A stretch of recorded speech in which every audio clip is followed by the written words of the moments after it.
Well, on Capitol Hill today, the Republican-led House approving a bill to tighten federal restrictions on abortions. The measure would ban taxpayer money for abortion coverage. The White House has already said that the president would veto that bill. And Louisiana Governor Bobby Jindal joins us now tonight. Governor, good to have you with us. Welcome.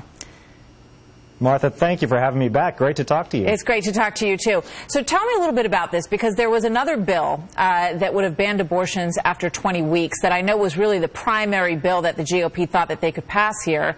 And a number of Republican House women said no to that bill, and it was shelved consequently. What do you think about that whole thing? Well, Martha, look, I think it's ridiculous. It shouldn't take a lot of political courage to stand up and say we're going to end late-term abortions in America. America is one of only a handful of countries in the entire world that allows these late-term abortions without restrictions. We elected a conservative Republican majority to stand up for our values. One of those important values is the dignity, the sacredness of innocent human life. We signed a similar bill here in Louisiana that would end abortions after 20 weeks. It was a bipartisan bill, great bipartisan support.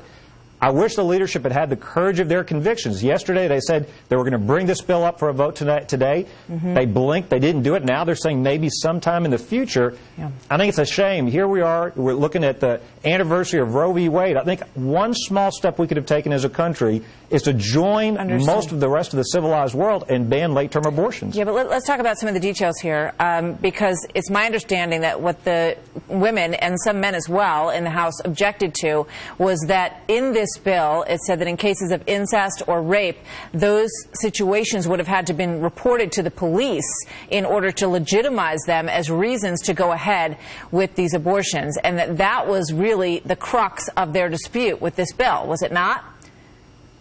Well, Martha, but let's take a step back and remember what we're talking about. This bill does nothing in any way to restrict any abortions for the first 140 days, for the first 20 weeks. This is really a bill specifically targeted at late-term abortions. It's a small but important step towards creating a culture of life.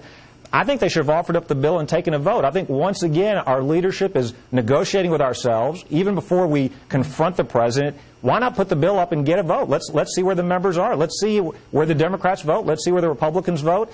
Then they'll have to answer to the voters. But let's remember, this is really about late-term abortion. It says nothing about the first 20 weeks. All right, so what's the plan now? To alter it, to make any changes, to bring it back?